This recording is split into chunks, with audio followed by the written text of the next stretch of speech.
voice of Pan-African media. Your voice, your pride.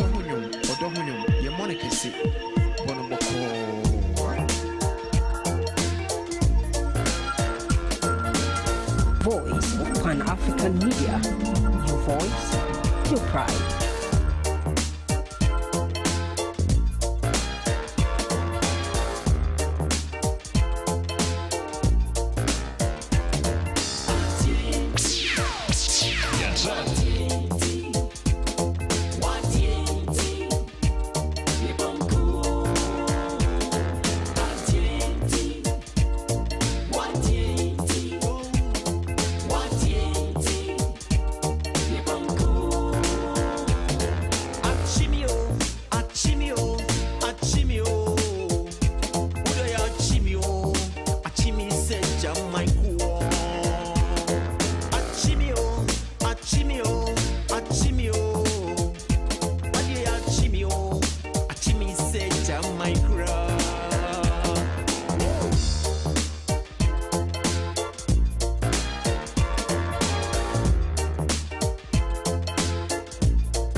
Voice of Pan-African Media.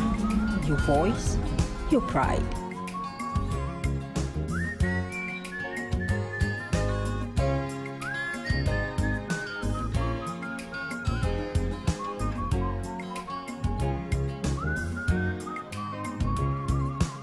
Tsunami chen mami bon komobi min komo nyinani de you doing crop fantasy Odana me o ma kutonu obiare ni wa obotu asisama dwen wo wo Tsunami chen mami bon komobi e komo nyinani de obiani wo say Tsunami chen mami bon komobi e komo nyinani de wasam yamasa Semi tsunza mi hunza mi yamumpo me dagin dosu mi mwa wa we chichi mami mije baby tsunami chen mami bon komobi me komo nyinara ni de me wa pieza mauta wo do ashe mi ma misi me biazi nyina mawo Shemima Deminti, don't you break my heart Tsunami chen mami bon komobi e komo nyinari de obiani woni say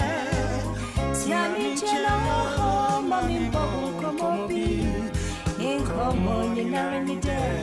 wasam yamasa Papa Samre Navada Strasse 38 Hanover Nana Afro Shop enimu na yegine ma yenko inside ne yenko hye nyama Nana Afro ewo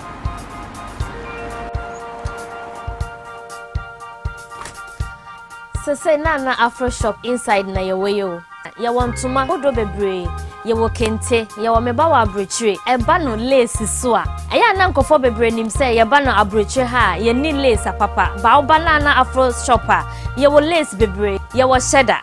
colors ahodo de wo bia different kinds ye wo sweet sheda ye wo German sheda ene ye wo normal sheda ne opesa wo de pam bia sa wo ye oba sa wo ye bema de opesa wo de sheda no eye bia eno so ubetumi e de aye koba no enwi so a me wo riga ya deda ye wo Brazilian hair ye wo human hair papa ye wo Peruvian hair de obenu awaduane wom de opesa wo di nyama gum ni nyina wo banana afro shopper ni nyina wo benya bi ato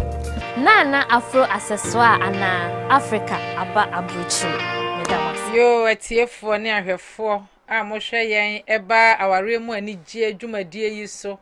yama mu nyina adwo baabi bia wo bia ye di eho enchia wo kwan sonko so ne yesa ma mu nyina akwa aba eba aware mu anigye adwumadie yi so ene se de ye nyina ye nimu no ye beto ye adwumadie a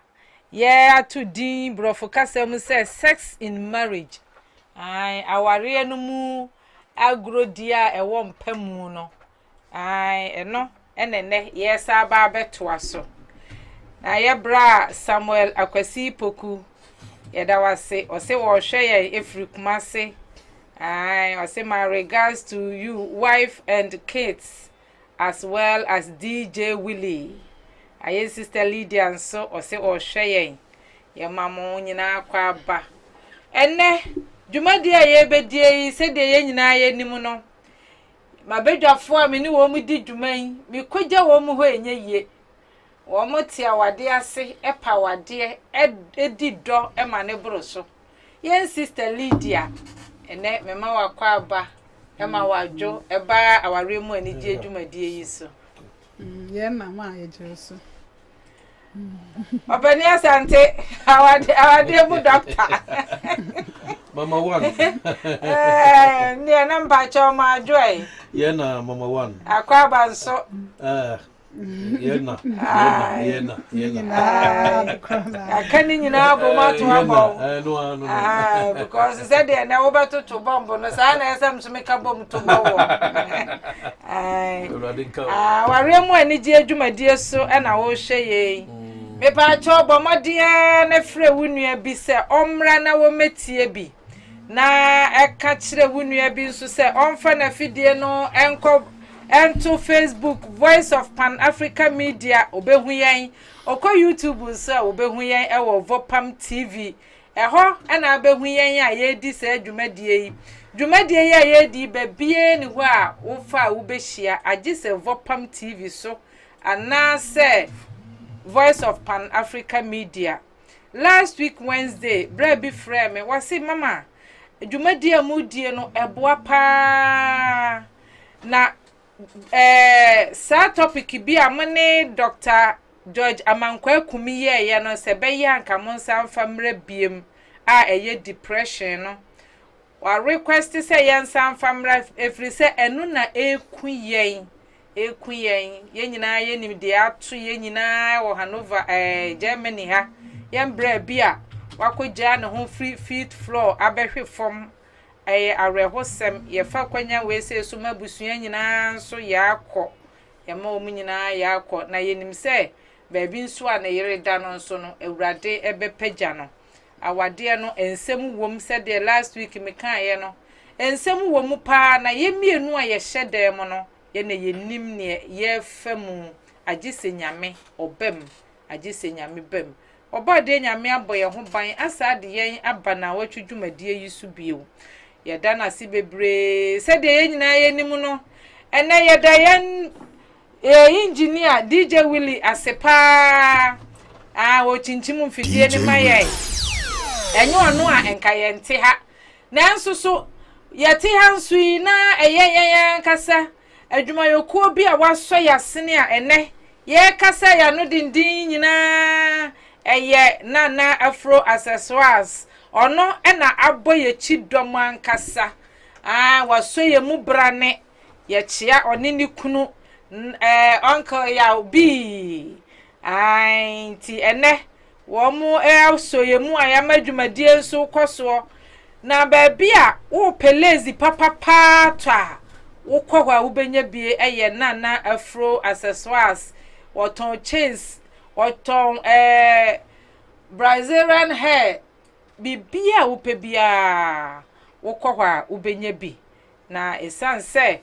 na befo ne o ma banti ya record ato ho ti bomoden na hwe na se wo pese wo kɔ ho ekoto bibia watiti niema so pantima efi abosia nyina watiti so wotimi ho asɛm afa konwa tena so ntoma papa bi saa ne nyina watiti so se hu me ba wa brochire watwam mienu atwafa wokɔ a obdefa ebo ne bema ho bomoden ne kɔ nana afro accessoires ubenya niema papa ya twa ye ho na ya je nkrato aba shop ebo hu no he ye be hunu no Foreign Vida Stress Hanover ai okwa ubenya bi ti ye twa ye ho na ya je nkrato aba na ya to ye dwumadie no so mama kwa aba samre ye gina Vida Stress 38 Hanover nana afro shop enimu na ye gina mama ye nko inside ne yakɔ hye nyama nana afro ewo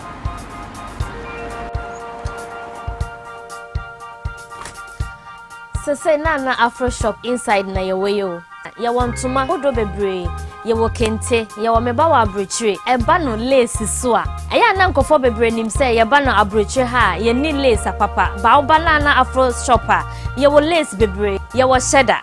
colors ahodo de wo pe bia different kinds ye wo sweet sheda ye wo German sheda ene ye wo normal sheda ne opesa wo de pambia se wo ye oba se wo ye bema de opesa wo de sheda no eye bia eno so ubetumi ede aye koba no enwi so a me wo riga ya ye deda ye wo Brazilian hair ye wo human hair papa ye wo Peruvian hair de obenu awaduane wom de opesa wo de nyama gum ni nyina wo banana afro shopper ni nyina ubenya bi ato nana afro accessoire ana Africa aba abrochi medawas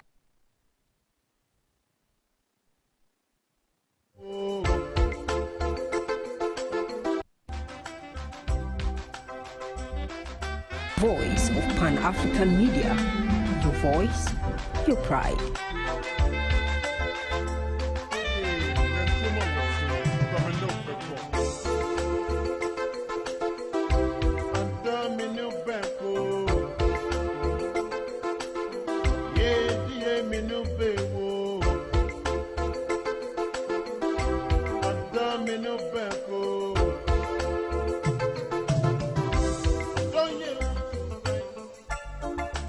Voice of Pan-African Media. Voice of Pan-African Media.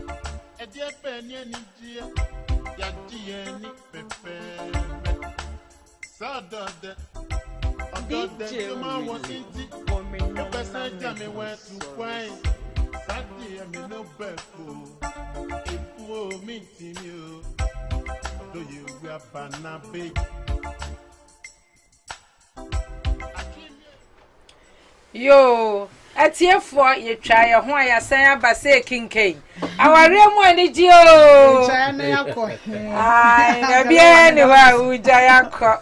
ai yakɔ aba ena ye to ye dwumadie no so Lydia so wale ni de bawo Sa. o ti wale ase okra o so ye be ma wale yo ai o ti wale ase Ah, ukra be ma wale o. awade de enu nti na wobonefo no na ni sa no ai ade adam ani boss wo si mi dompem nie me hwe se de waka asem ni body ni si eye na yi sa no de na kire se nya de da fom kura ye Dr. K Asante Jaba o si o hwe ye David Asamoah o si thanks David Asamoah o si abakuma eheneba from Kumase yada wase se wo free Kumase ton lockdown yi nyina mu wana wo hwe yen ena ye ne ye Dr. Isaac Ampansa betwa ye dwumadie yi so ena no se de osi kyerɛkyerɛ mu no amanfo de questions ya emu oduro aba papa ai se wo hwɛ questions ya enkrofo de aba utimi hu se anoden ene doctor gina yi ankasa na minim se wasua na wabomu degree ahodo idie ubetumi edimu nchiremu nso amayen se de yenyina yennim no ye ka aware mu anigye a ye woniema bebra ye di agi yani aware mu ene ye woniema bebre so a ekuyai ye bre ye wawe se ye hwa eye aware no enioma bia antimi antuto yie enti niema ye sua nyina awarefo ene yen ye bewuram ene yen ye gya ye nu ye ho aware ne nyennim ene yenim ware obie nim aware nanso se entiase amamudi ada bia se de ye hunu no entokwa empamuda eno ene de ye kwa ma ye ko dru depression ye ti dia ye tie nanso awrade enhu ye mobo na woma ye ntiase ene odokoma ye de beti odonase ye twempena dia de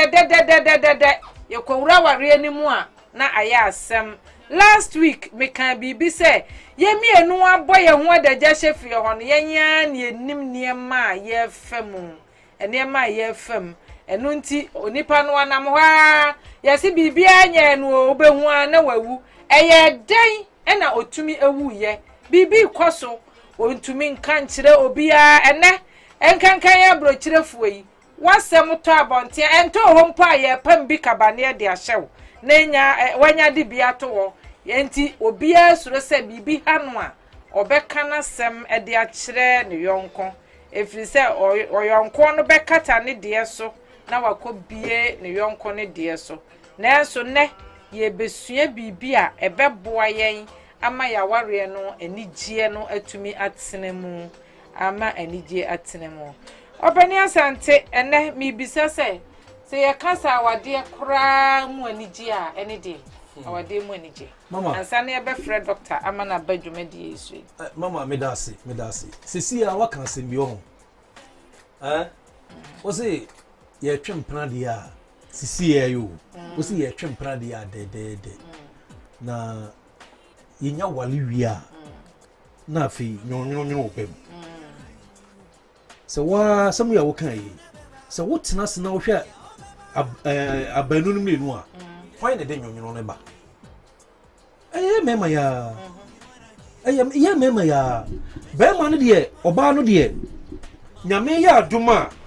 wo fini mpena twe mu odowo no watwempena na odowo onim se wo de ka wa be hye no awe ne wakoma awie afema manigye ne be ye mo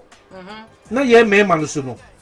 oh manyanya na wie manya wale na wie nti wo de wo ye efie wife nti mitimi kwa abonte mitimi ye de mepe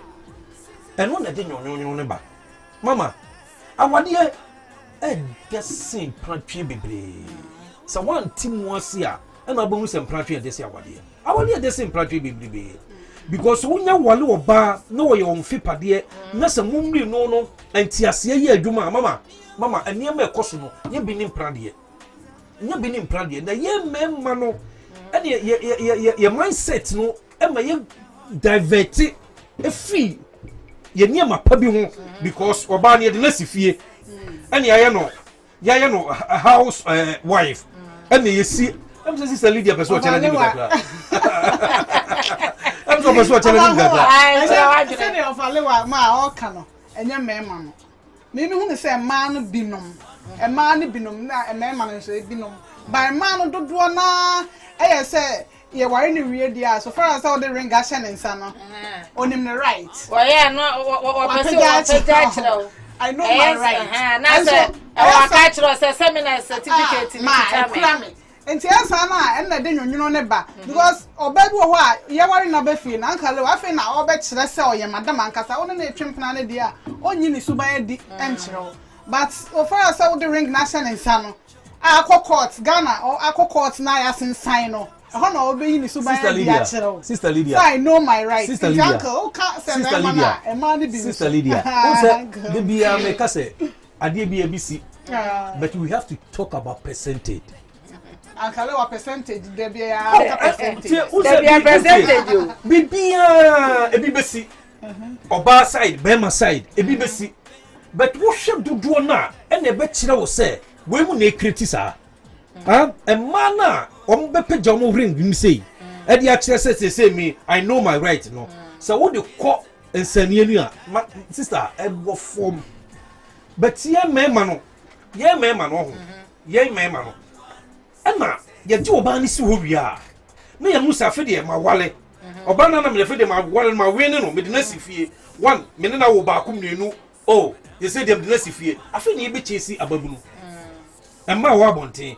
afi na ye be hu se yo na ma bonten ni niam bi e fam wo anka lewa be man so yesa na e bi efifie ma out here say e bi wa na efifie because e bi a be me obeba on welcome ni ye obeba na otu onu udi nkomokra na otutu chick mana obeko wa na wo pam no sister Lydia baby of fire no ye papa nti wa hunu be mema sabi yete se mema ye mu bia yete sa ponche de wo be ni bia wo be chesi e wa ponche nti awade no de mama se wo hwe mu pa na wo hwe mu a mema ni ha bi bebre confusion e be fie nyina ye ni create confusion it's about 90% mema ni create we oba bi opinion na yo oba bi ni opinion na say wa wale na mi obohunu na ni kunu atwetwe mpra wa bonten ha oba bi ni wo mpe nti se bema bi wo start one oba na twempra na wo nya sa anema na afa wo wale ni wie na wo start sa anema na no matter how oba kro oboa ma na ene sa oba kro nso na pam no because say start na ntisa nti o say ayesa wo oba kro nso ma wo check wo ayi wo check na no we ye kan he o sister Lydia ye kan he o say unya no sede ye mema ye nya no sede ye fa wo na wo tie me yire me fa no ya babunu oni hwe ana me ama fa ma de ate ma de ano ahwa beduru sa me ti ne ya no fo na ba fom no ene na me beto na twene wo na makwa kofa de o sasisi wo ye mema ye suban no oba bi ampesa enti me de awade de ye mema se ye hunu se de ya se de sese ye ya ye nya problem wa awade mu da mama wo se de bia me ka se ba ma bia paso nyiri cha ye dai pu yire na do yire o do no so na wo ye ni ye o na wa no nti na ye besua wade mu anigye a ewo empa so ye doctor eboaboa no hu ne the way a play no ka said ne ba no ye me say dile kakra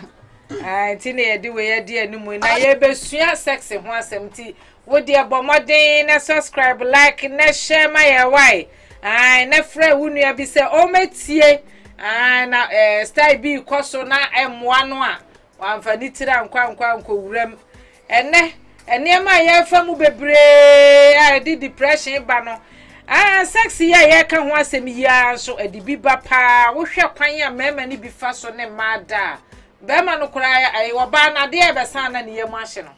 ka wono nkokora na nka awia da so gina so ai oze mama we mi na ko ka percentage a wo se me boye wo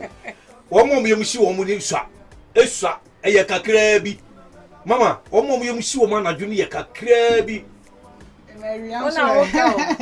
awia ni obi a ye ba ho a engine ho a yem hyi no wo mo ye kakra bi wo mo ye be 5% out of 100 95% wo ye ni die ni hia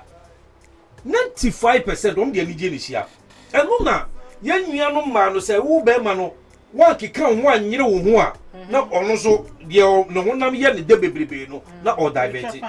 because ohunu se beginning no na de wo ye ma no bro so na idie onya ne sa na o divert onya oba papa sa ba no bia onya oba papa enti mama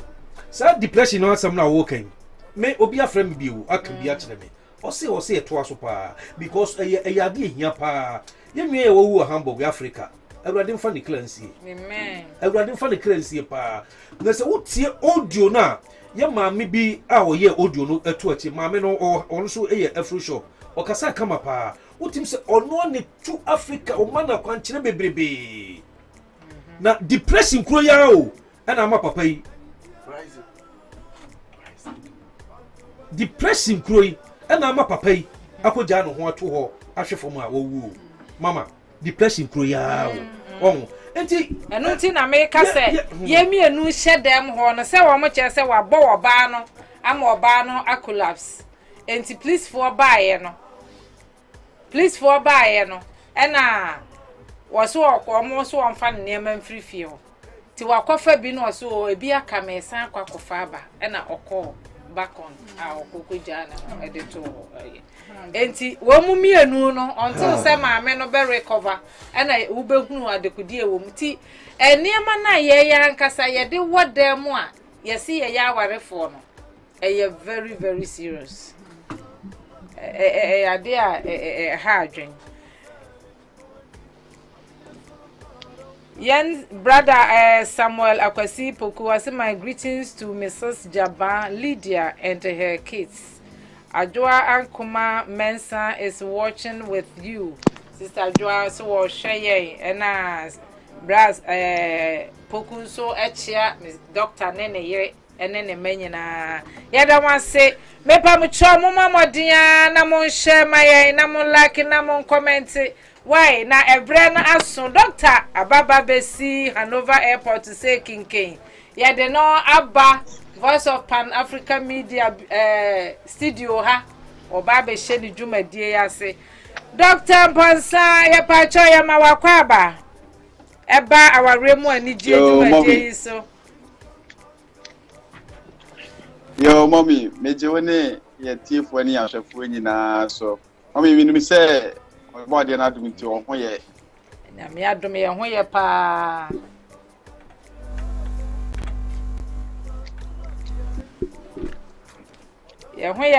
ye pa cho na won so woni wadwuma ye fo nyina munya dum body na dum araka eja covid be mu ahwe ye horo wonsa sanitizer wonsa ho ne full course no endo ani kuso nyame adum Ade adwumafu nyina obade no agusu aboye ho ba kura yemu yo ye da se ye so ye wa hai ye so ye de na sisi ye nchan hai ye sisi hai ena social distance no so ye di so wo studio ha papa o hwe ba bia ye tete a wa kura no be ka se nkrofo e de adwuma no omti ha ye DJ tini baby ai na Mr. Santin so baby a wate de no so mo twen sister Lydia tini baby ai ahwe ye nti ye nyina ye boye ho ban esron kokora ai chief driver so na ono so baby a wate de ne aje se ye fra twede ne ye ne de na sifom ai ye da mo ase doctors ne enkyerɛkyerɛ a mode ma ye se ye nhwɛ covid yiye na ama mekunkum ye ti yenso ye di akire pa doctor ya ma wakwa ba bieu enne se de ye nyina ye nim no ye ntwumadie yi ai awarefo boye ho adagya e wodam na ye gi ani e wo mpaso no mu adisua enenne ye ne wusua yi esanse ye to aso nti ye nche bebre e wo ho ensem bi a obidia ba ebro adwene ene ntiase so a wadwene ho saa na sede wasi aframi na watwi nyina to aso saa wase ma ema wure mfie o wo ya babu na wagina ne na so wo wuwie ya na tinka ekọ woni atinka biem na tinka na tekọ na ye pese ye hunu se ebe ye den e na tinka no asan aba ebe den na tinka na asan aba wo wuwie ye no kan ne wono akura wia ni kunu twam kura na wono efre be men ai wo ni kunu fra dwuma bedru ya wa hwe kura no a wama ne nkodwale mpo na wono efre no de na kompam afi wawo awie wo wuwie ya wonti hwi biem wa try senka obetimi anya ne drive back enso so no ontimi enya edie kwan na obefa so a obetumi asan enya na de back na wode agi nani yo mommy metia ne Dr. Alewa ne madam Bakono metia munina amad Auntie Lydia metia munina amma kwa babiem yo mommy wasama busa media de etaisi ewo ya na brabo mu because nipa na obusa us question no nanka ye me the age nimfia wadie si ho ka me hu nimfia wadie a nanka maybe a question ba ku mienu bi nanka obusa na fa ho nimfia no ya 41 years bacho ai okay okay now no say ka say obu low libido and I say I think I know for ma e nyema bebre e ma even fi say last week e bra na me chechere sex hu nyema last week you know ye kan ba ku bi say me kan ba ku bi say sex no watching and the biggest sex organ yeah a bit me aboa amwanya anigye amwanya ahostape yeah edimu anase brade nyina se table pancheme enti no now no ye tell say eni ba be to me the low libido ne ba ba kone nonsense oba ewon nonsense mu a yeah empepi no onya low libido so oba wonye no and I said, what were we within first 3 months, now I said 6 months no. Aya na omunya low libido because of nyoma famu no. And the friend is say omase bi any ekuro kakra wontina. And mo munya ho kika. Say omo be yes sex. And no ho. And a two oba nso e be doing mpani mfie so a friend menopause. The stage at which an met is emabingu a. And then so to me the same problem no. Eye eba na dey talk to me in sanso say bia nipa na nya adwumia pen ana say wanya problem bia e fa adwun ho da e bi say stroke and say epilepsy no mo sa no so eno so to me dey sa low libido iba na dey can say solution one say in the first place nipa no on cycle no because according to research any addition no you who say oba from 41 going to 55 that of the couldn't now menopause but the watch us here in Yama and the first of any said to Tia and I said over catch it.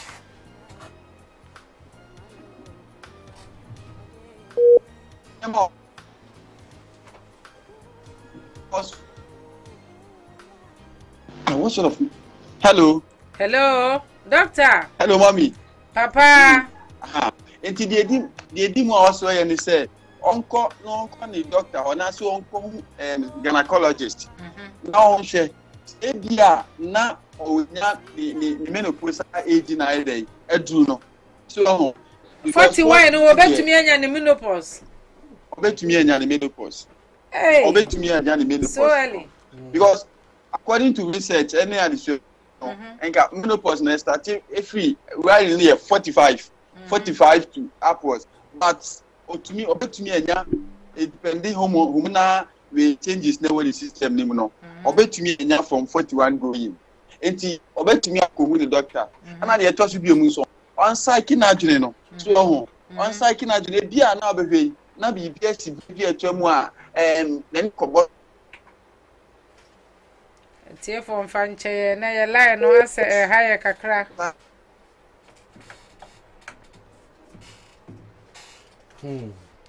hello doctor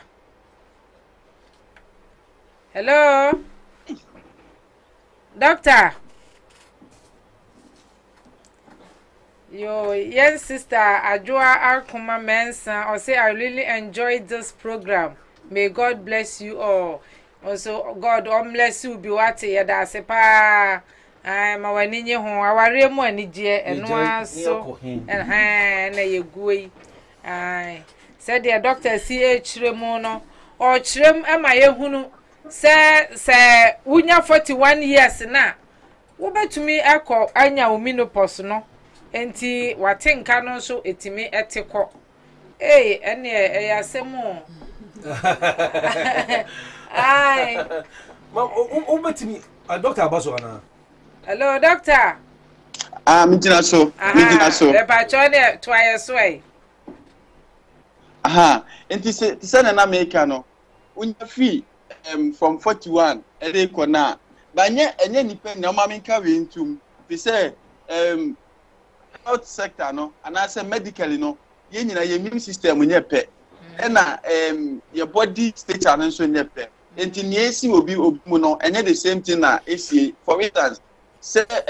covid ba ye onse obi o ma obenya obenante ahode so hu se bia wo no obi nso o ma obenya beka na to it tells you say ye nipa ye different your structures ne your hormones ne different enti no obi o ma obetumi at the age of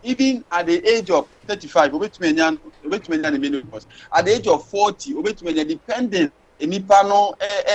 hormonal imbalance and as hormonal changes na e cause the nipa dua mu no enti eno no wo but nka adili de from 45 upwards ne de sa different ko no tumi nya menopause naturally but in some situations bi o ma obetumi nya at the age of 41 at enti ma me so tie mi a I can rest and say, Obomadi, say, Obehu gynecologist. Nanka, international, Simugakra. Nanka, what is actually happening? Because it could be, say, one, psychologically, no, when you're strong. And as psychologically, when you're strong, Sani and Mabino, drive, no, automatically, call form, and I say, when you're low libido. And I say, feeling so quite nimua, and also when you're low libido. And we put an face to say, yeah, when you are doing how pay and also you know to me cause sa problem no. Inti man na de canon. Jo. Yeah, that's it. Now, doctor say na sa low libido me masu timinya biana for 40 from 40 ekono me man timinya sa low libido ibi. Se be man de ya na say high wine no nti no 14 de me nyini se dam de my doctor ngia no my ne hello yeah be man su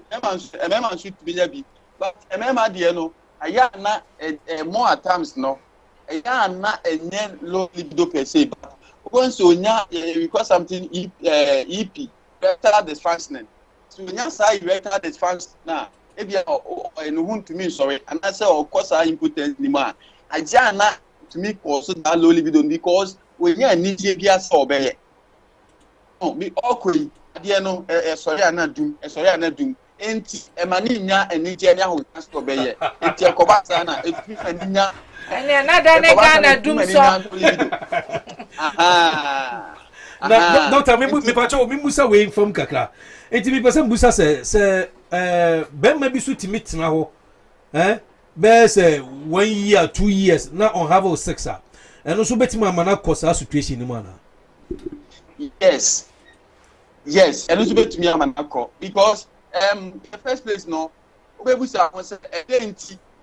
na no nyeye fine or ebinim ho mo a omoyere no mo wa kwamtu piade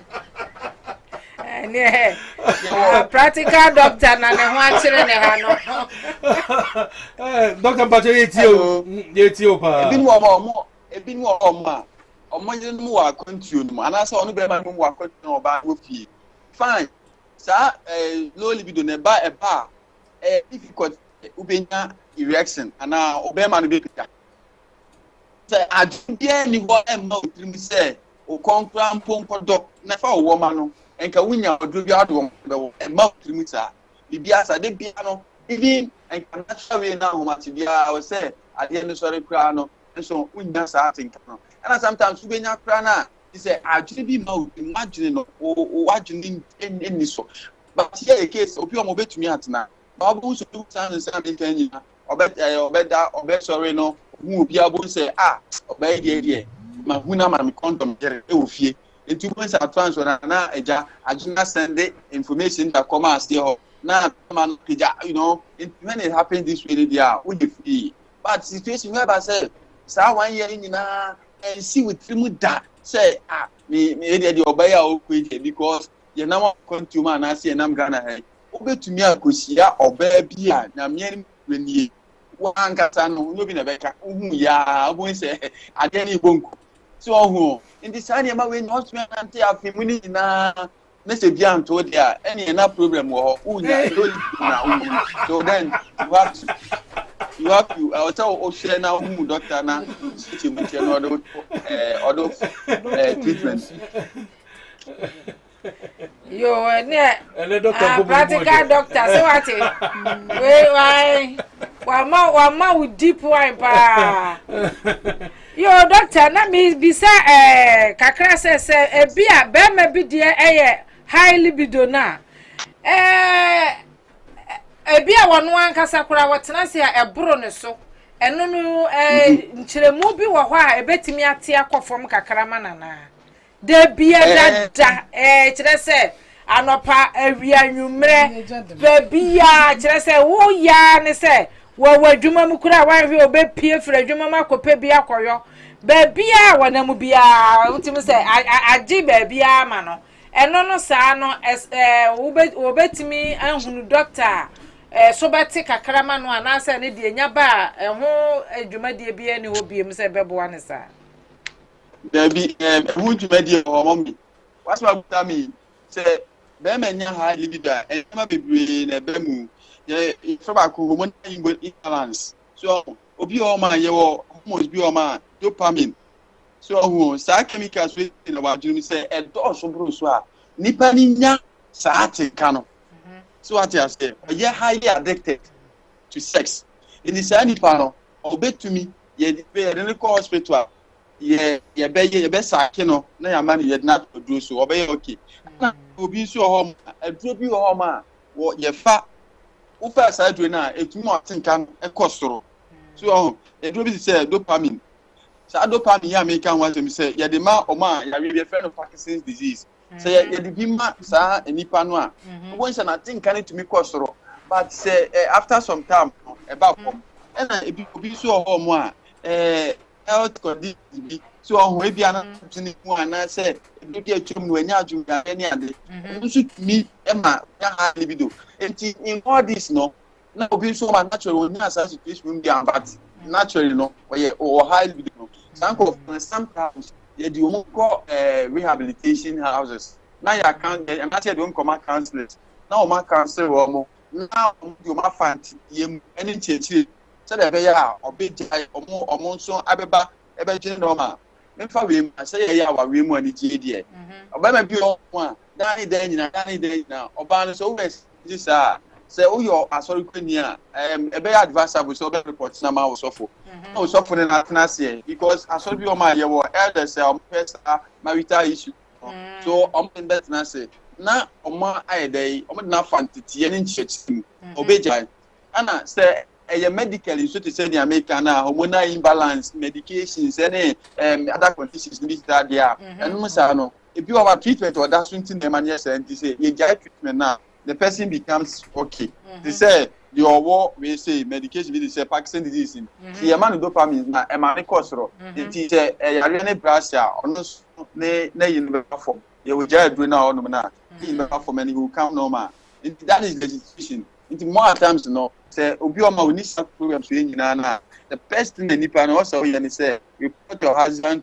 say a man so low high libido oba bi o ma we see so out ponko umpa ni se wa unjae so o nyina no e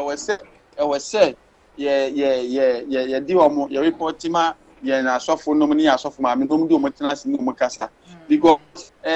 pasa na nya high libido the high libido na end up in addiction, sexual addiction. This is na one thing you say e basa na nya obi a na fe oku to dominate ya na the addict program say. Obi so ne say e basa be man so basa ne say on so ni the channel say bisa na afina say you okoya masturbation na confusion and no so on the side effect. Odi ni ani ade no no so on the side effect. It's best in this ya best ya ho so o kwat bia obana bi o ma ono ayi wo fie enso ohun ba furu bia kiri isa na wa wo wa nkasa bo a fa ho koma osofo na ndi kan sofo say na se panyin bia gu no say ni na me ko na betuma akọ hospital fa ditie e bia na nya hormonal imbalance ni bi hormones na do so ni ade ya do fa ditie mu ya hwe if that is the case ya do betu aduro so na wa no ayi free na say dopamine so na wonom no o Parkinson's disease ni ade na say do na wonom no so no so ma we sa na so be hwe na ya ti aduro no so say the be ya won so be free and these are some of the reasons and I say quite be for sure a bit to be piano. But more important, in na wadwene no. E o tini wadwene se obehye so abehye so. And that's your young sister Ruth or say or share. I edujam fi was a good topic. Sheila nana amba ono so share. Sister Sheila nyame nhira mu nyina. Ma me nya kon ono so or share. Sister Sheila or say God bless you. The message is very powerful. Akwasi poku Daniel or say good work done. Ye dan wase ewo mon so monsano amakuru chire de amaye nyame nhira mu nyina. Mama ene Dr. Isaac chire niam bi. Na we are the all chire ehiama nipa bibre high ni low ni nyina ehiapa because yewo nipa ni bibre wo ha emma ni mema ni bibre wo ha omu di nukure no ama omu kuru no ewufie ene bisu di nukure no ama omu yire no ma ewufie ai enti metimi aka kire wo se yewo mema ni bi wo ha for be 2-3 years ni onfa no honka obada ewo ha sei abruchire nye Germany nkoa se bia bema no wo guy na ne yire wa ha balance yi enti me say ye busu questions bu ha na doctor enchechire mu ye pa hello Dr. Mpansa aha mommy ade ba so a me pese medical say especially say omo distant relationship no so say unya sa feelings na obetumi afre wukunu because something diversional therapy we nyina obetumi afre wukunu oni betumi na di nkomo obetumi na di nkomo a obey okay ana say ompese obia obebo obrabo ni wukunu achi na say obebo obrabo ni oyechi a movie a eye ofe obetumi afre obetumi afa newspaper na wa kenkan obetumi achi radio obetumi akwatina studio ma kwhebo said ye be ya wadwene enkwosisa na ma we say so you are to say Dr. Uti de ya ti ho na se na me pese me busa se Uti so wo say be ma wo tena ho for 1 year onye sex no no e was side effect na nipa no so atena ho na say okay sa na ma ni nyina ba no kon ho sometimes we feel so baby bisa na odwene ne say Kristo nti ene ne yiri nti onye sa na ma no na otena si for 2 years atembia on kai book tembia on ne yiri nkasa sa normal kasa na ana won hwe I can say says movie ni bi na ofantichi ne wure ana de doctor first movie dey friend no video call I say video call dey me fra me hu ni say de what we are na mudi nkomo no na udi nkomo ade ne bejo because mama o say ni e kan bibi say doctor Mpacha wo so ni e kan bibi say mama ni e kan me bo mi tirimu posa no me ankasa me tiwi me bo mi tirimu posa me nya sa ne ma no me o mi hu oba bi ama na ho nya makọ no but the moment me hu me yire bless keke kula no na oh yeah me ho chire me na me ho chire me hu me yire bless kakra na me ho chire me enti kasa chire me say wo de wadwene ma bibia wadwene nyina di sa de na chi a etudi mo kosa because me yi ma bi ni free sa na ma ni nyina so no me ni ayi bia say enka me say me kwa me no obi be kwa akọ have affairs but me hu me yire bia so a na me kwa akodo sa de ma no enti for the past ko be 1 year ni me tan me yire kasa video me ne kasa normal call de bia because video me ne kasa me hu na me hwe na nim say a mama tem bia na operation aka o sa pepepe enti doctor no so problem bi ma ye na oh hello daddy what's my can there it be I won't say obeke ya me can say upon the bia no ni nyina ya watwe ya with determination be ni watwe how about sake wafa I think say me earlier submission me can say yeah okay yeah so na see how who weak points no you say na one new video call be so any new video call dabi but now who question you say now say say so na me meet you say ebia what ho low libido asem no what ho mo be 1 year be man page ada e ma with three mpoda and there a bit my a problem because I can be there father say oba na on tell you baba yo nwa uhu yiro ahomate de e we say no de epija asani ma we nyina uhu bi wonso hu se e bia nka wo ni oyire kasai ahon daddy e ka wo ni oyire video ko yi won hu no so se mfa ho se nkan sana me pa say e ta na o yenya ta libi no enti but se wo ni oyire kasa na erection betuma to keep place enya wrong and it shows say that we strong shut ya say enti best na obey say bia unya woni o yireti no na me kike bi say obetumi ahweti obetumi te say obetumi afre normal call unhu na nim utie the voice efie te say nkra no te say modi nkoba kra mabonsiri ye kakra o de atoto uvia omuvia ma hwe so what ya say the be ya unya boni e wo yireti and we say the a moral lesson. It's not based on science or medics, but yes, aha. Doctor, and your advice I will say,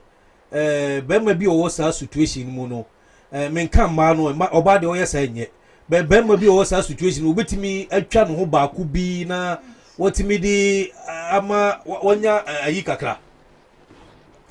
Daddy, our real no. The kakra minim and I said ye minim wa we muni say ye kojina onyankopon nim and the Bible cry say let no man put us under what God has put together but ya tia say enti say ya Christopher na say ya waru onyame ma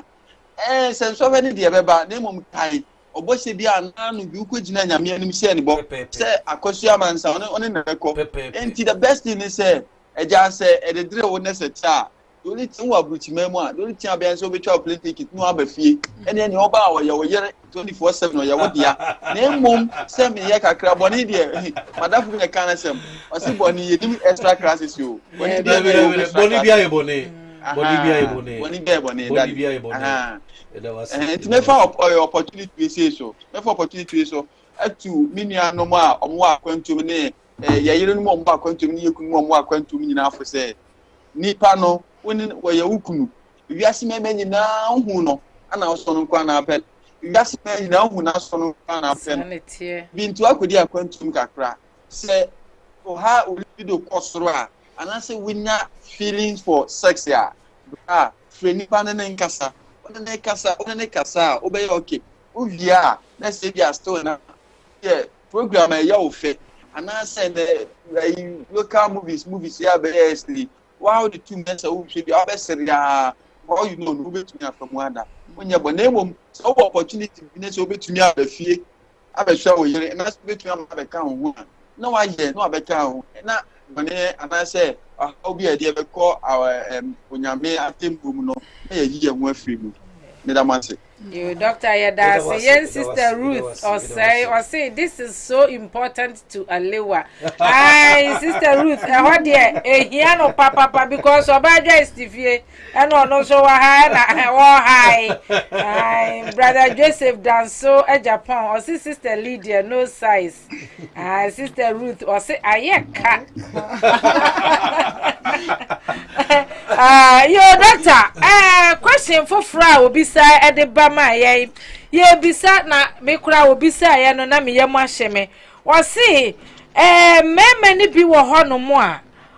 oba na menstruation time no ho na one na having sex na anya bia enya nsunsuanso bia emma no ana se de ye nyina ye nim ni titimire mu no kura nka oba wubu nsa na se wo menstruation kura abusuan fie wo nwuram because ya na ye wabusuan kwanwa sifie ho enti nka wo nwura ho beba bi wo ho nso kura wo nya aduane ma no na we die wo bai atimi menstruate no ho na bema ne se ope ode beji nani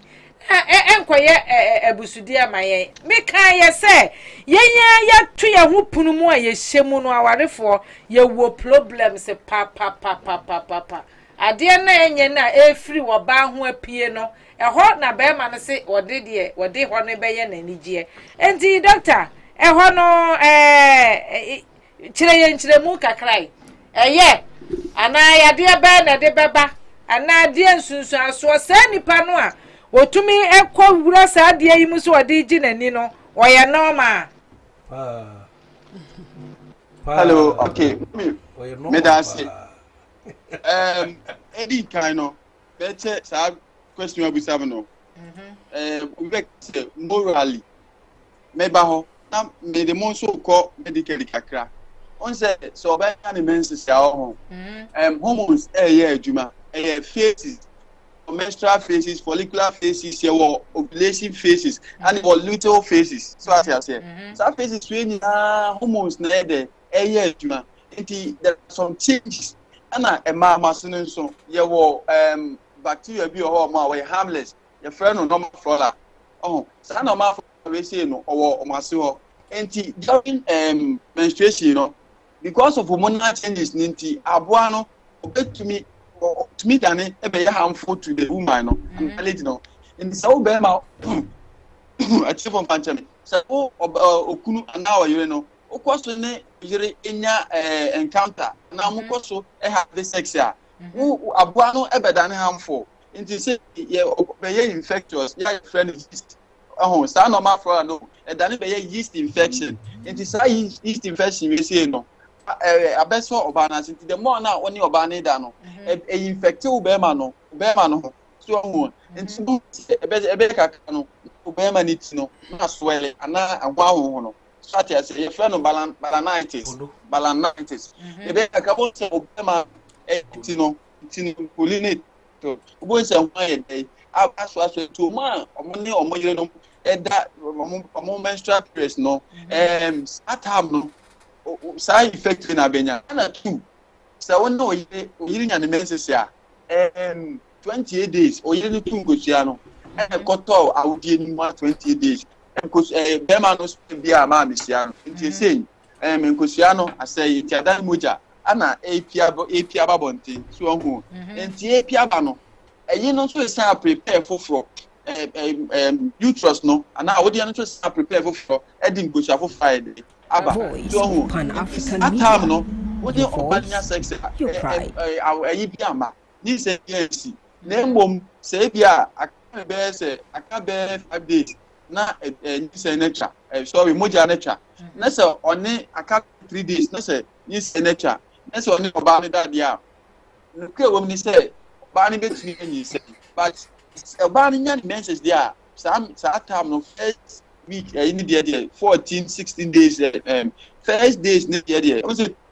almost 7 days and sana oba onya menses ebi ni 6 ebi ni 5 ebi ni 7 but any kwan say transfer 7 na ebeye problem eno so ebe kan wasem wo but normal one dey ready from 6 to 7 5 to 7 sorry first is 1 to 7 days ana normal one no last year and oba no ebi say sia na say last day no fan Tuesday them man no oba no have sex the only thing be say store sperms no say oba need to contain for 72 hours that is 3 days oba need to be contained for 72 hours and enkosia no so edi 12 to 24 hours na enkosia no oba no enkosia wu and time we no after no oba no prepare enti enkosia bi no enkosia bi adi say we answer no na no ovulation period no and now ovulation phase no the time we be ma no yire ne yes as kra na ni say bi ama time no adi say we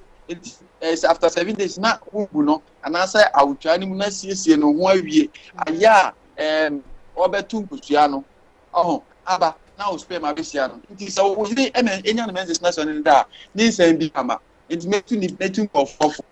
sata no 7 days dey nipa no yo yire o yire a o da won chen 365 days a year ni na da won chen enya ta small days 5 days 4 days we na won no be dey won no be have sex go on no have ya easy ana moral side no moral side me say kuro me kura from abutu o amase central jabu sa me every ade e ko school why no kura na so won me dem mission ni say satana mission na me ntiase me ma me excuse I take from me say me na enya na ebu din sa me papa ne nu aduane ma ye ni mema ni ye tie baby ma so tene baby until say me papa me ma me ehwa sane ana wa free mu ansana the bed 2 days and 3 days later abenu aduane ibusa papa anu say sani ma we no even osuma Christians fatal Christians so be sa say you know anum kam for me titi pa say omo nya saade be say enti dey enti na ma o Christo ni a ukita Bible o jere saata we ya owo the for 12 no onen be have sex na psychological no oba no because say obense na se bio moje etu ni nti no onya comfortable and imagine no and prepare for sex the satam no kwa o loli o ya ne day be ma be ye chiri wan nya she because ajini psyche say o person nya sex in so yes and we ni na ya be ma no o ha o be ye pisiri o ba no so ha ana do dey no o ba nya infections o be ma so be nya infections o be ma na no be no nti enya advisable enya say during menstrual cycle and a menstrual period onu kunu and now no yere obe force now you can say about him say you have say this time because that time no na awodie no almost year ma into year it me ota so you na e ga next month no it me opa no mss near the exercise it me so meja ba bebrebe ko o ye no e bia na oba no ntin na wa asie ho no let us na wo ho no maybe emu akucha na sign increase flow ni bebre think because end 7 days e bet me to be 8 days nti how bebre wo ho nti Kenya advisable se be yes here no me da say yo doctor ye da say pa wo ene de wudi ewura ebunu mu ankasa nti ye mema no a ai akono na bro so no a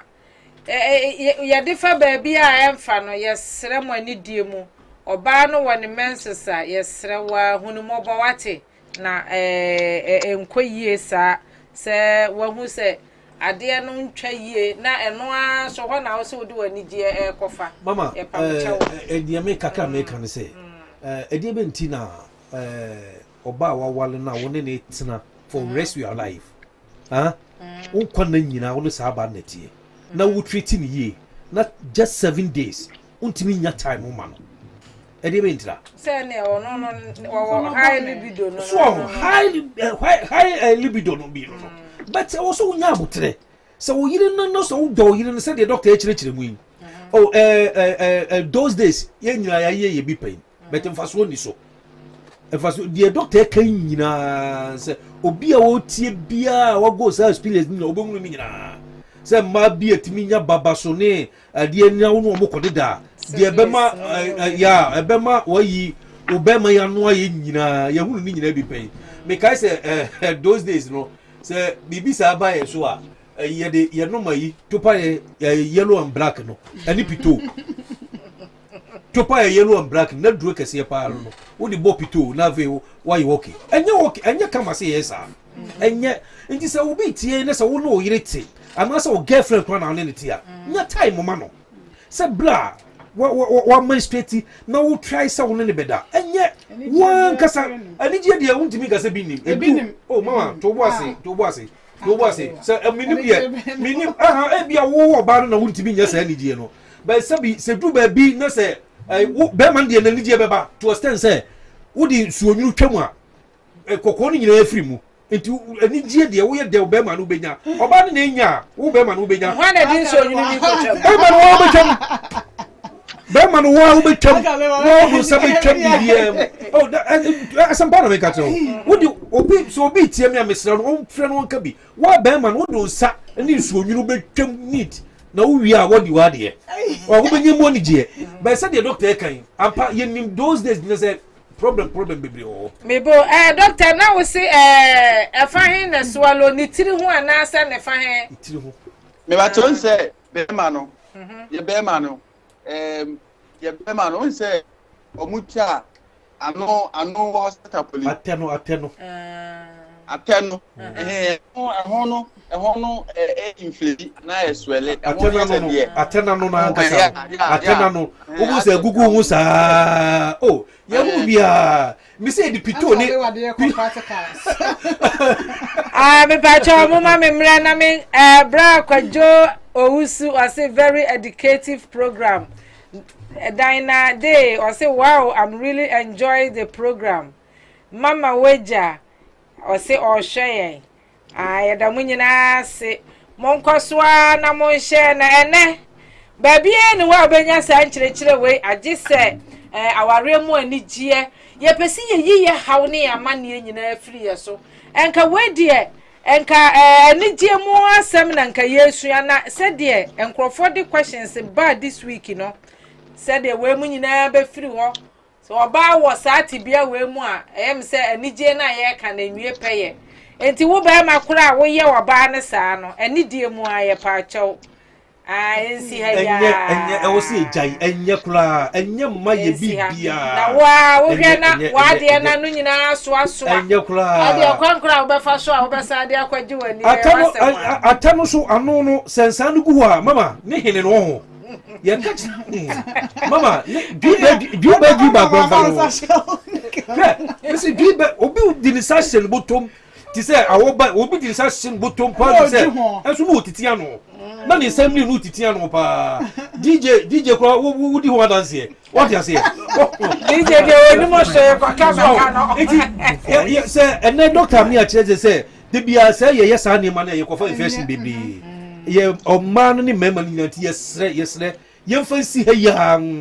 said ye be ye betimi nyini ni ye yirenom ebenyini ache na sabi said the bible kan ebedi ye nkona amen ye man de atenka bia ni mai mo na ebia mo ni ji ho mama eni atenka bia ni oh mama doctor bi tie o di ahon enu no eye peche aha eye peche my mu hafo eye utwamu ya u bigini u se mu hafo se utwamu ye pa do se ewuhuru se tia tintin u di wuhuru ayinu ye pa u pru ye o mama Mama Fausty pacho fire fire to aso abaka se me hwe wani mu na de akasa hey mama aye sister Ruth we ni mo pa wo se ayeka we di ayeka wa ha o ayeka no obi meso mu no ntu aka bi mame abani asante enti ade bi ha adwen atinka papa bi animu de only say be ma no eye di ira o be release o release wi a asa one wi a untimi ko second time untimi ko bi ba ku na untimi ko bi ba ku na be ba na untimi ko bi what you say enti eye better see be jai sa aniema eye better see be jai na ana mama one disadvantage be say obabu ha wo ye nsa so a blood di twa wo obabu wo ha bi ni se wa ware said the doctor chiri mi na wo moe na wo de sa de we hye wo yire ha doctor mi mfa kwanya isumi sa wo preko ebi a wa ware foforo wo nya moe na wo de oba no menses ni mu a na wo de wo se watenka wo enti wei wo de ba hwehwe eba na asembisa mommy obetu yawo but one thing they say yes ana me say o cause infections amo oba no so o cause infections amo oba no e be escalate into afei o say obetu possibility say obenya chlamydia any other infections no high so obenya chlamydia na when the obewu but obewu a the ba no to be infected so what you say the ba no ebe ye infected na possibility say akra no be ye infected ana endo so the complication doctor betumi amakra na bugo betumi am na ni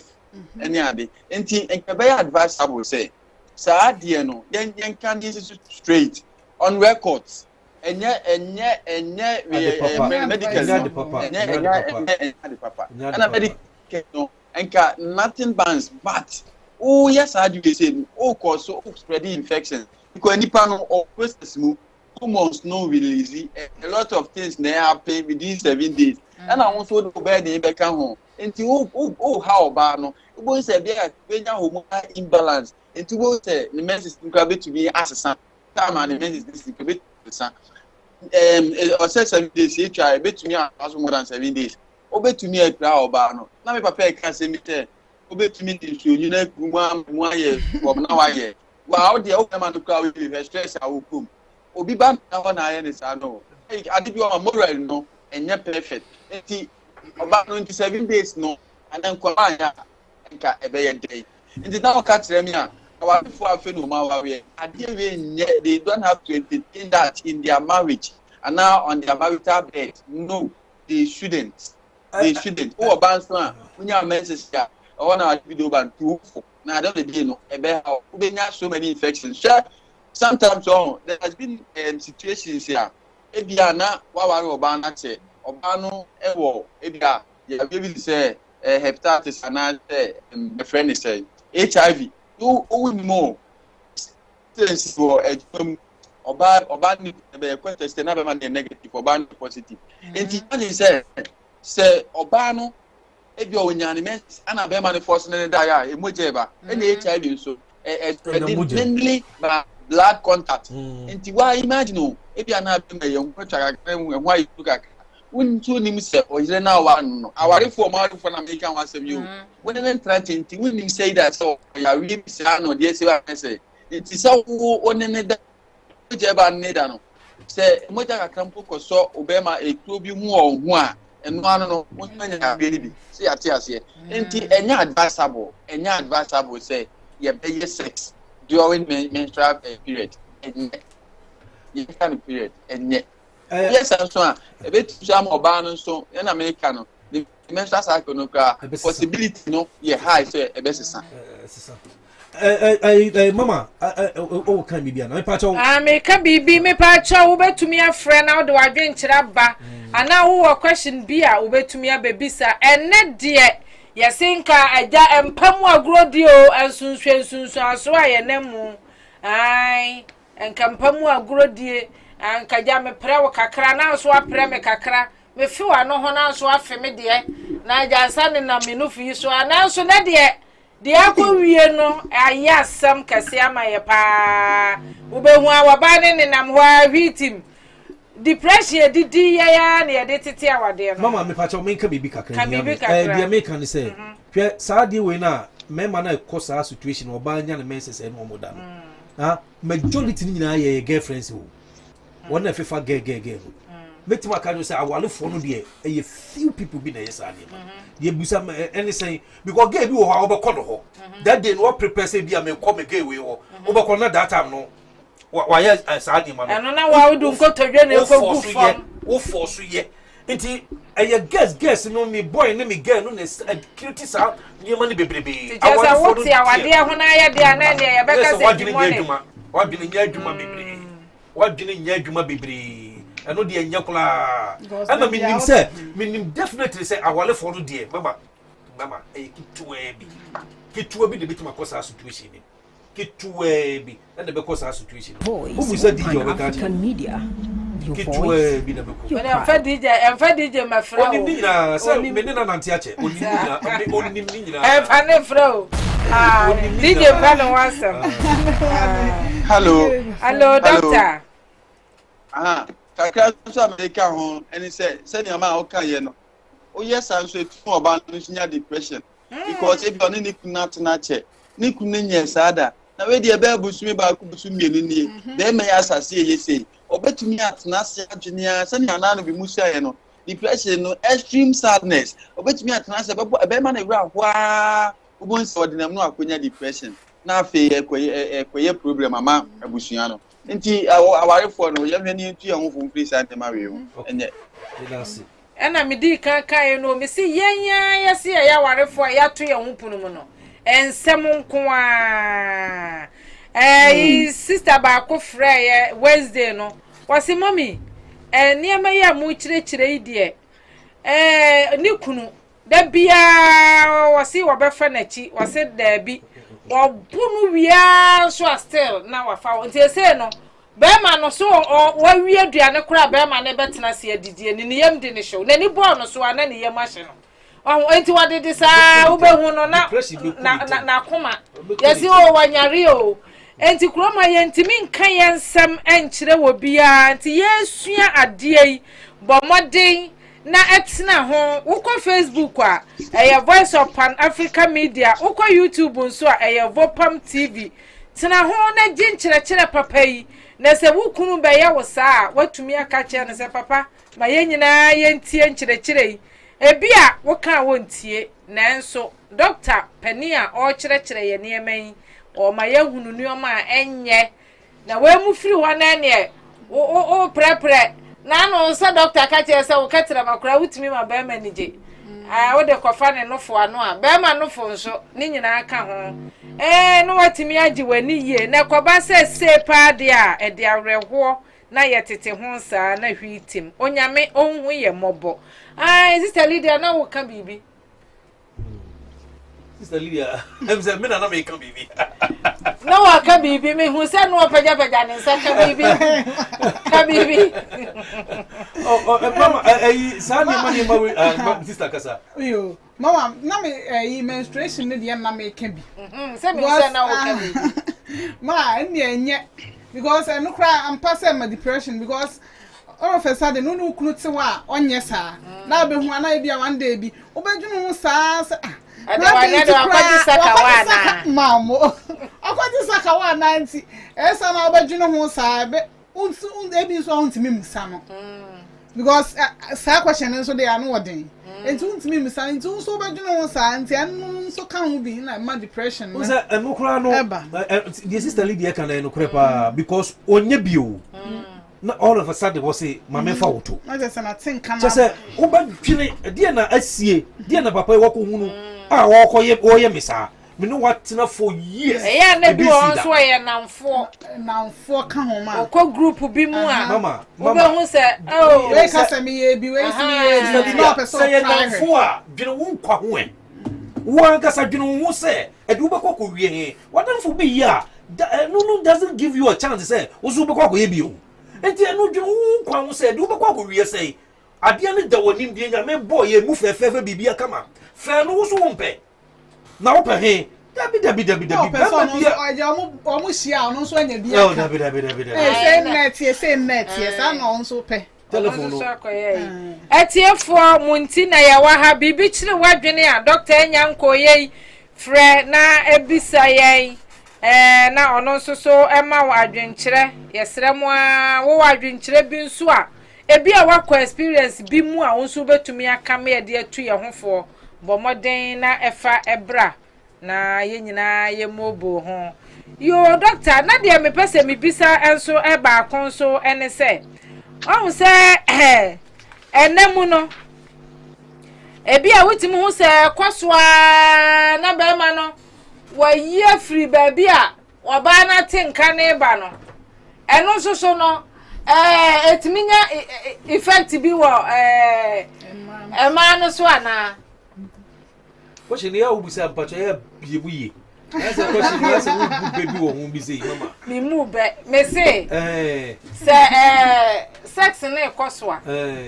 na timi se bi a oba na nigye ya aba wo be hu na be ma na divert afa baby fufura na oba ne de na teko ekoba sa no edi sunsun so bi eba na baby fufura ne he so mfa apart from eni mo no baby fufura he no de befa utimi hu se o just I didn't know twe free mu keke ama je se wa yi na tia e bia no odi wa bro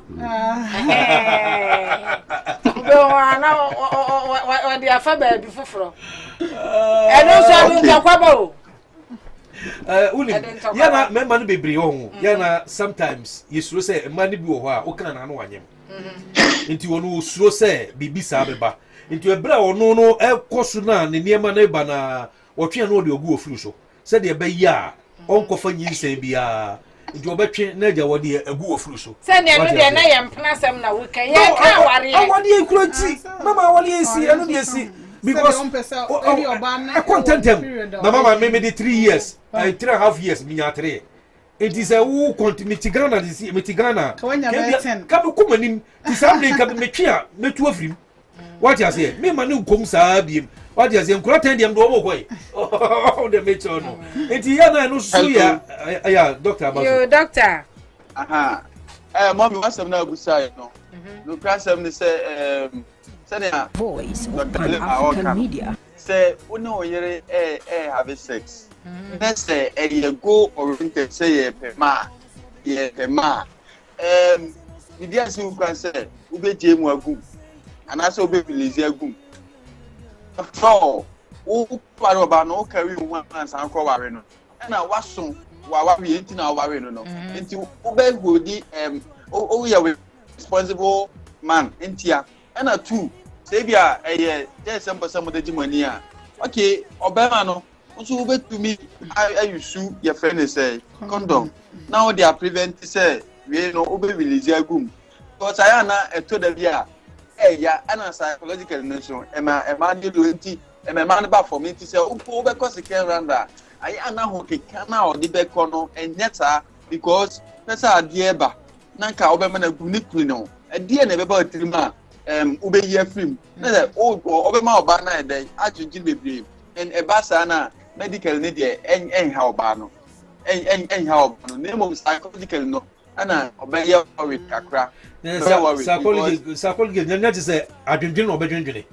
So obenya more thinking. Say bia omo no na ho me kan say. Ni ho be sane no. Ne ho sane ne nyandru so na wo yi bia obenya. Say who say tie no ho sane nyandru so oyi a oma ensuo na aba. Owi a second round no. Ya mema say bebre sa na tie o mama. First one no de ebe ba boom boom boom boom boom. Second no yetimi bo chepa. Enti second no obetimi dia mo oni age. Ana third round no obetimi dia mo oni age. Yo, doctor na wu ka bibi ewa ha. Mimisa. Who so bi wo so so a ompe condom na wo ka no. Sa warefo. Aha, na condom no. Wo sunsun so bi a na se ebetimi anya effect se bi a be ma bi wo ho a ti se onkrale wasinka wa waga na wa wo 10 na wo kotu agu baabi. Wo use condom no so na oba na tinka beba condom no problem man say wo use ana. Your mommy made us say we use condom it doesn't have any medical effect. The only effect I want to say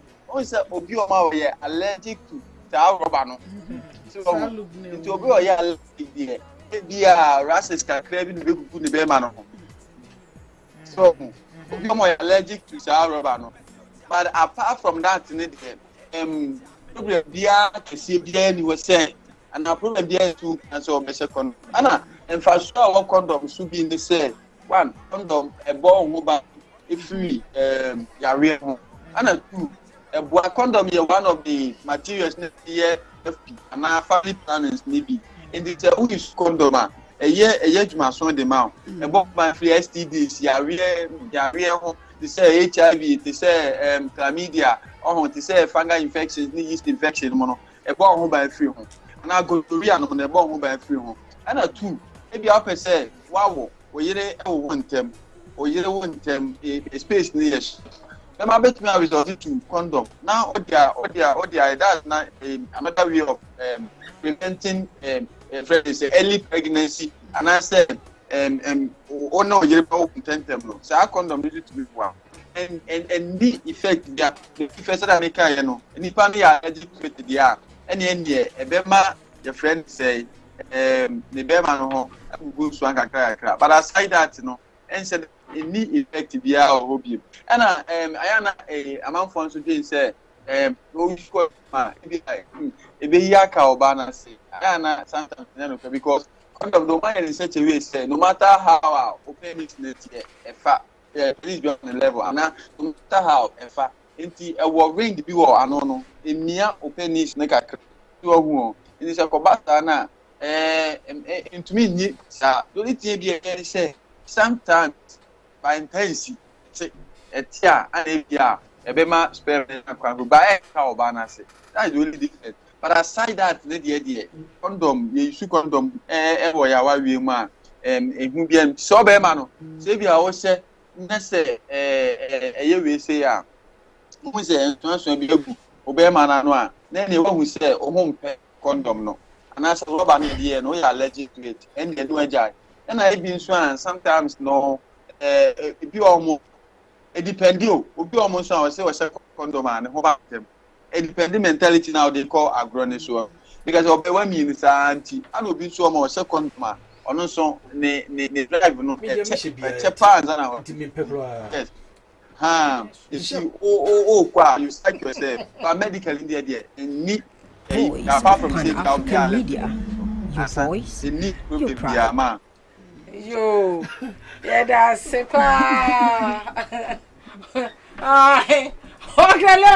Ora na se dia chichiri we. Mama na mama bia soli adwani o. Yo da kaya da se pa ni wunchire mu. Atiefo yesre momfa mo so madwe nchire mra mo wo bibi kato so a. Ai na doctor bekọ no. Ene wo mo ma ware from bia obi wo hanu 21 na wa ware kokopem 35 no. Doctor obebo modern na wa kire wo mo style ba ko enanwumre. Ena from 35 kopem 45 for no so obe kire wo mo style. Ena 45 ekokopem 55 ni 60. So wo mo wa hoden a wo mo ye bi nko a ene. Sa group yi mi ansa ubema obi a style ba ko ansa na wako. Yo mommy mama starting free yempen for ne so na me famra from o ma o se o badi 60 day course no e kwesi ni 70 na de no on say sex no sana de bia ka no it involve a lot of energy so what you say involve a lot of energy e ba cho why you ready a ubetumi afre na wo de wadwe nkyira ba ai said the aircon next week I hear besa to us. So girl let say and to us. I sister root to say ayeka since uncle lewa come. Dr. Pacho yet you. Enti edifi 90 years ede for no and 60 years they course no. Start ombe to me use and there e kanu missionary and banche da hwe because no there dem no oba ne da home to da so on fa ahode kesi bebre enye de pushim so on kwedina ho na akonya ayibia ana yemra omonso omadi 45 40 e dey kwesi ni 45 50 mu ho no omonso ombetumi aye omonso betumi aye doggy obetumi aye doggy star ana say oba no ni say ana say oba nyima oba no so betumi aye woman on top oba no betumi na so no so boa because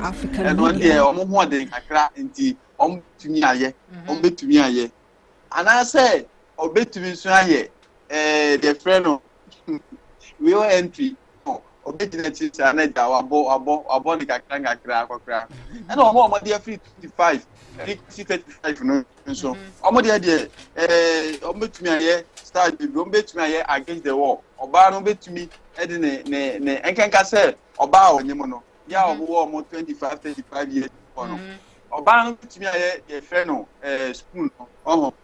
obe down sa na be man na kuchita ti ohu obe down na be man na na opeja na na be man e se tiri na oboko and your friend is spoon apem for no muntie ni ye o we apem for style no de kire no another vacancy say edge of the bed or at the edge of the bed and pana no upia no na bisuye say the to the kakra na cost na do 60 level na ja onso wabo 25 to 34 star ni video na wabo because ahode no ho nti no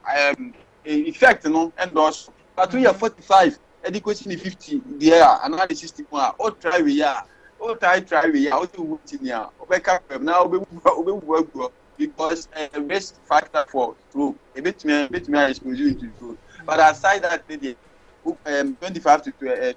26 to 35 years for no o bit me energy no tie bi no bit me na yere I start we say bi aya e dey ni ba na ma me fa January 1 so enta to January 1 ni nyina make nyina ye your friend no cowgirl obema ne beda ho no oba na tene so oba ndani oba ne beda so they don't say man on top no ya na at times no a man face me man no oba show obema na ndim so ho by cowgirl ne dey obema ne da ho sa na oba no e di na ama obema no na nanim e hwe obema ne na so ho nti owi a no de na chi ato obema kumusa na ja obema no ofri ase nko a anyway any ida omo for me you doctor ya da se pa ye doctor was lo fa o ayesia no osia wansro ye Oh, experience. What you say DJ? Experience you say DJ. Wasua aye de wasua. Ai wonya enkomu ayisa. Etiefo ya hwemo ya bre no akakakra bi na ya be na Dr. Ebedani na ni asan akọ. Oh my God, mu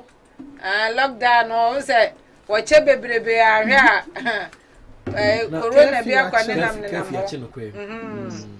Enti no say wo adwenkyere wo kasa bi a wo pese wo kan bomode na frɛ na enche na ye de yen asem no ebe wieye. Yo sister Lydia na wo pese obi se bibi. Ma me pese me busa doctor say a man na omo ye allergic to omo rashes na enye all that dangerous bia say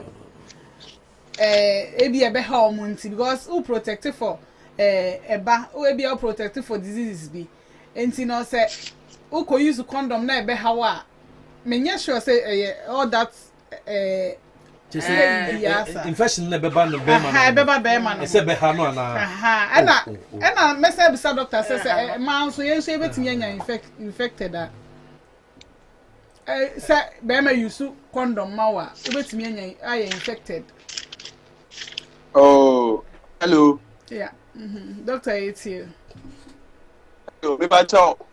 First question no say me tia say now say be ma ni use condom a na so allergic na enso gugu ni be ma no ho a ono da obeye infected ana say me tia say ya.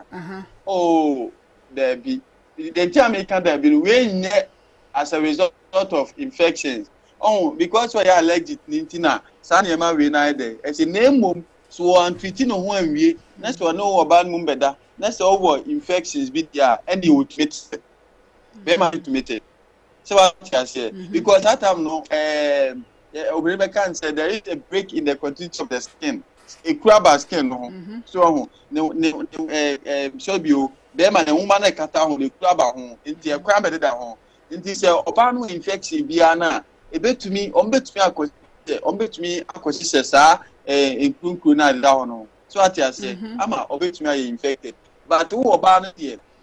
only infected because only infection na say purely and physically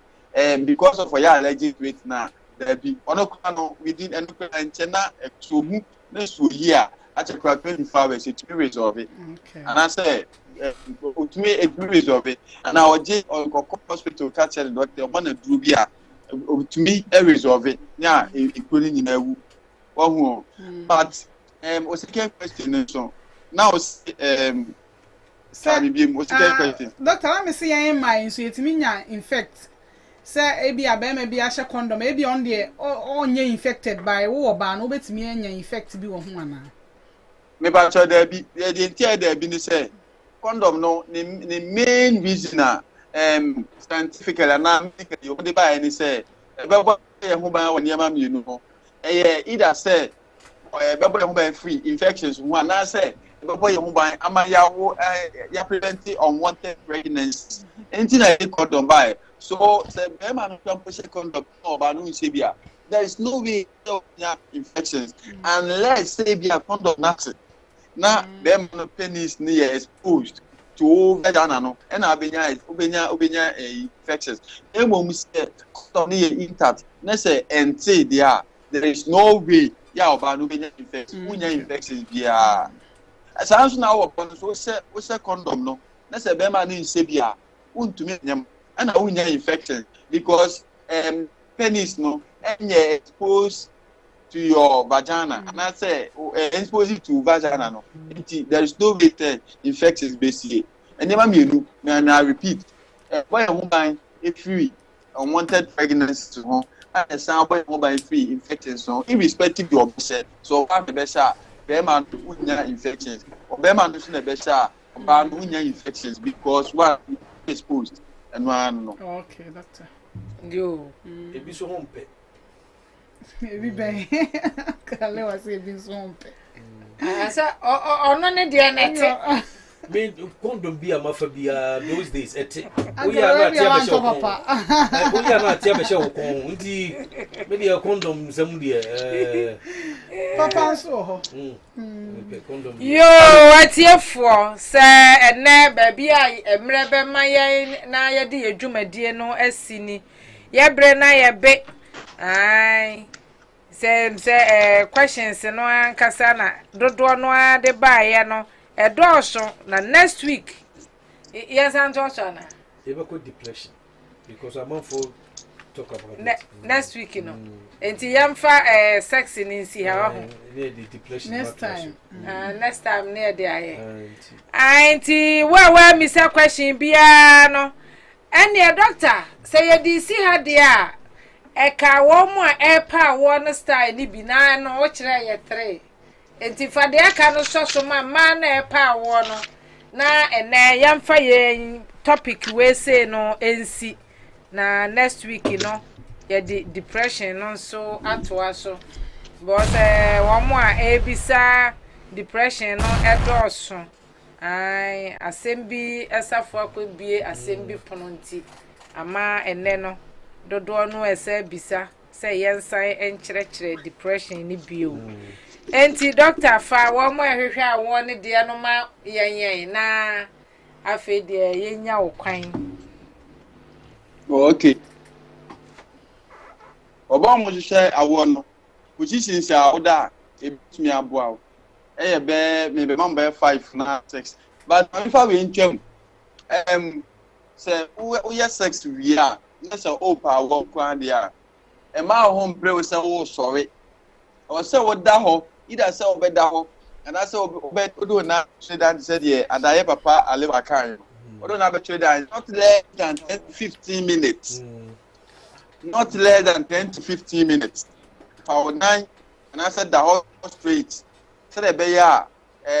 be man who so no betumi esane akosia wo nkosia no na afọ me. Na positions 1 ba kwa edi kan eye doggy style doggy. The entire was na na media. Na sa position we say no say etumima be man no ehun nsuo no ana sperms no esane ekọ oba na wo dey mu straight and I say question oba ni nkosua no they some sort of gravity and gravitational force bi na esane kro enti wo ye dog na eno ne de oba no na oba man no so ejina kire into esa na already no wadi send na funa esane sa ni se be kan na kire no obo esa ne ho ba come straight ovia o me wan maninda ida so obeda na fuso ana so de chibeto ho no apeja ne nine ana so obeda na fuso no apeja ne nine ne nine krom no en peja ne nine nyina ne nine krom no obeda ho be se obeda ho be se 10 to 15 minutes on na hosa na de touch me ni ye missionary ana say bant da ebo no sa ye kra say buntu su ye kano bant da ebo enti o anu be da na be manada so na eja ono so wa ye edu no se be anu e really dia wo ba no e wo se wo da ho ti se ni ade bia me kan na ye kan o so da ho 10 to 15 minutes na sperm nya e ko awudi ni na eja e ko hia nkusia no na for me e de to so we kan side by side oh oba no ne be ma no da wani sa na oba na pija ne nan after be ma na be ma no pija nan na afi omanya proper angle na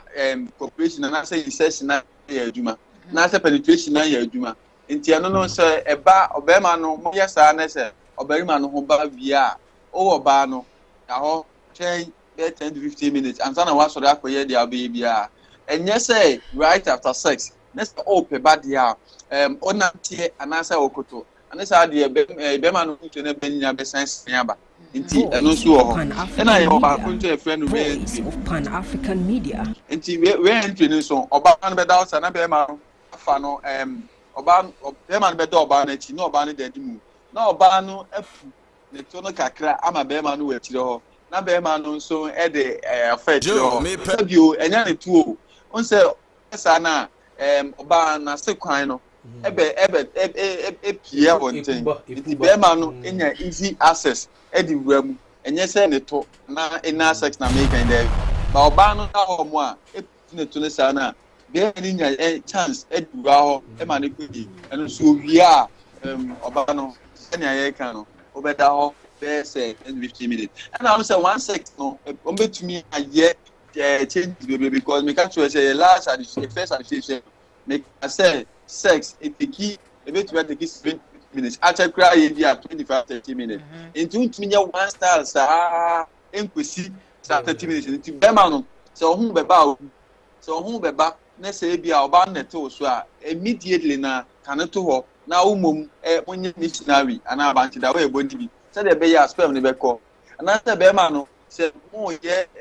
other one bia entumi ma nse no enko nse ma immediately na je yabobo sui kaneto ho na yemu ba ko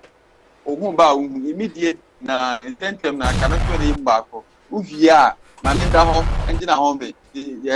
bonabaso concept chere no pansa to no so pansa bono na beti why ade me da se na under ho be se fan commercial na ho be se 10-15 minutes me obe ma no so sorry nko da ne chending komo bonabaso no na ho be 15 minutes ovia munyina mo sorry satam no ni ya na basu bowo mu no na ya na nkwala no ho ye fefe sa aha na mommy dia anaya dibesie eni yo doctor when ma obi de message biaba o say eka one day amana free the men's small sister Dina day na dey buy o say eka one day amana free the men's small person ko oni ne kun eda na no na ye good na ntimi misa doctor yes onyam free mu kura o aka one day amana free ma o say on free there be aka one day nti en sheda ma bebre sa hello doctor if I say doctor please can I have sex a day before I finish my menses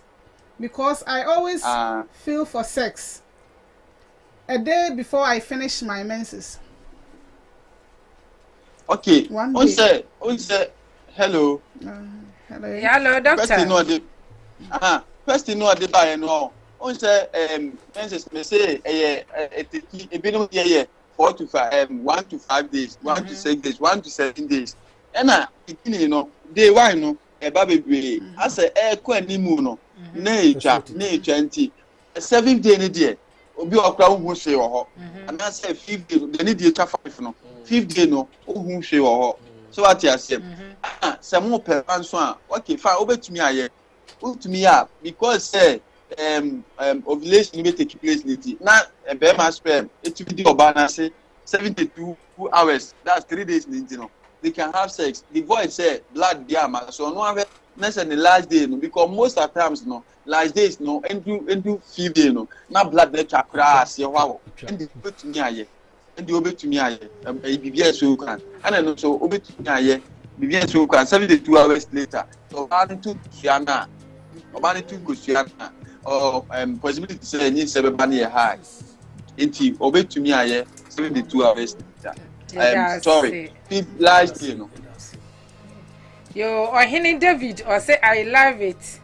or can be able to say good job yada wase pa ai King David nyame nhyira wo yada munyina se atiefo aha enenne yedi adwumadie yi besie na se de nkyerɛkyerɛ na si akoso no de se wo pa wo na wanya bia na akakakra bi ana se entokwa wawade no mu na nkyerɛkyerɛ yi a last week ni this week ya kyerɛkyerɛ yi se anigye amade a na agye se do kɔ River Jordan ewo Jerusalem kokoko bowasu ai yada doctor sepa awurade ma winim die ene hunhunu mu no so na sabre we die mo an ebehia mo yesi ye Kristofo ye ti asori dem enso awade no ukomu abehunu se ye nam ho abonten afefefe na uwura mu na abehunu se yes enyi ni ho adi a unhunu se de tie ai enyi ni ho adi a unhunu se de tie ti doctor ansane ye begya wo na mabedwafo bechia wo madofo yi na wo bekwai die ye befa kwanya yi so se ye chia wadofo chia obi a wo pese wo chia no ansana ye gyawo ama wako